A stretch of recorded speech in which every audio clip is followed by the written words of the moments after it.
तो अभी MP board की त्रैमासिक परीक्षा निपटी है। तो देखा जाए तो अब आने वाले समय में अर्धवार्षिक परीक्षा देखने को मिलने वाली है, फिर इसके बाद वार्षिक परीक्षा देखने को मिलने वाली है। तो दोनों ही परीक्षा को ध्यान में रखते हुए क्लास 12th केमिस्ट्री के पेपर में यहाँ पर वस्तुनिष्ठ या ओटी जो प्रश्न आपको देखने को मिलने वाले हैं, पूरे की पूरे आज की इस वीडियो में अपन कवर कराने वाले हैं।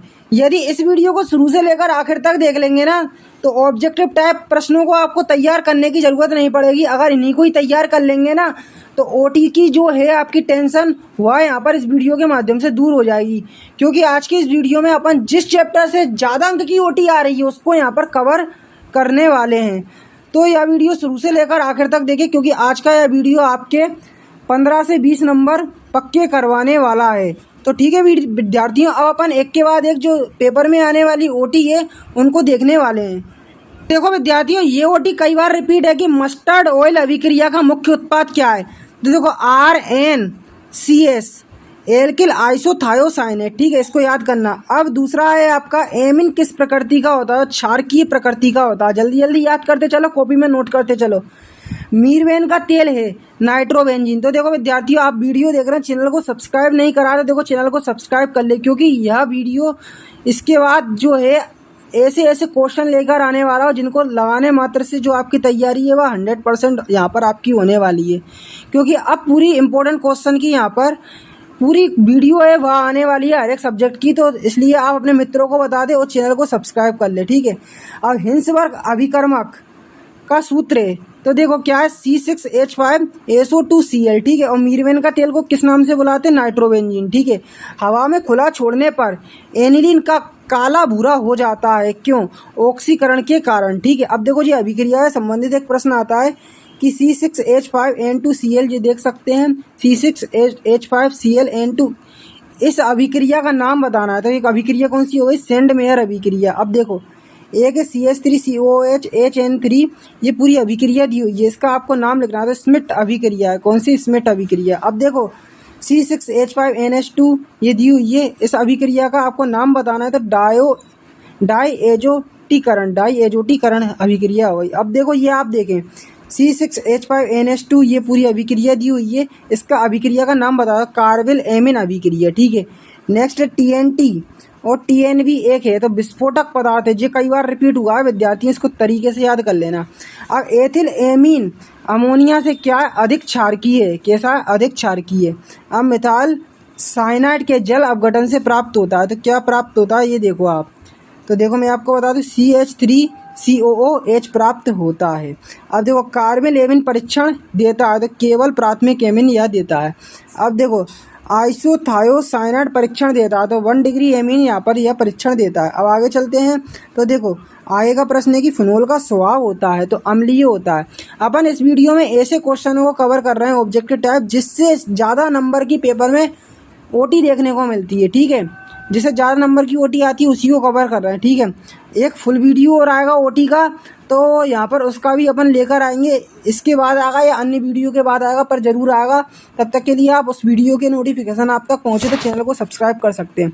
फिनोल को जेडन चूर्ण के साथ बंद नली में गर्म करने पर बनने वाले पदार्थ का नाम बताना, तो बेंजीन है, ठीक है।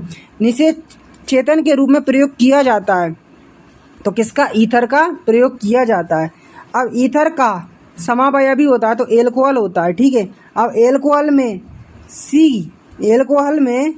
C संकरण अवस्था है, तो sp3, ठीक है। अब देखो आगे चलते हैं, तो आगे ये क्वेश्चन बता दूं, एल्कोहल में निर्जलीकरण पर बनता है, तो एल्कीन बनता है, अब देखो यहाँ पर एल्कोहल को पीने के अयोग्य बनाने के लिए यहाँ पर उसमें क्या मिलाया जाएगा, तो देखो विकृत करने के लिए या अयोग्य बनाने के लिए, ठीक है। तो मेथिल एल्कोहल या पिरीडीन मिलाया जाता है, पिरीडीन एक जहर होता है, ठीक है।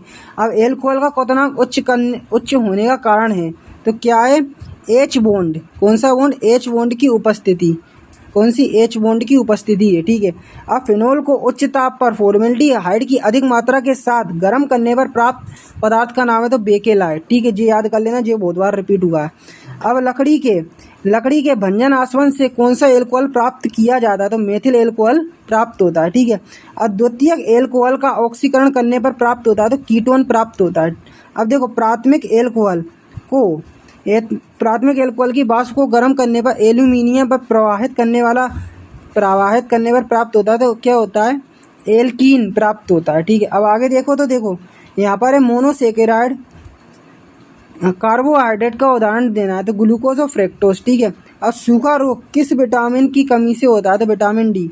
यीस्ट में उपस्थित एंजाइम का नाम बताना है, इन्वर्ट्स और जाइमेज। ठीक है, इन्वर्टेज व जाइमेज। ठीक है, ऊतकों का निर्माण किसके द्वारा होता है तो प्रोटीन के द्वारा। ठीक है, कौन सा प्रोटीन रक्त प्रवाह में O2 का अभिगमन करता है तो हीमोग्लोबिन करता है। कोशिका की ऊर्जा मुद्रा है तो ATP है। ठीक है, कोशिका को ऊर्जा कौन देता है, ATP। अब ग्लूकोज को एथेनॉल में परिवर्तित करने के लिए एंजाइम का नाम बताना है तो ग्लूकोज को एथेनॉल में परिवर्तित करने वाले एंजाइम का नाम बताना, जाइमेज है। ये भी कई बार रिपीट हुआ है, जाइमेज कहते हैं। मानव शरीर में अतिरिक्त ग्लूकोज को किस रूप में संचित होता है तो ग्लाइकोजन के रूप में संचित होता है।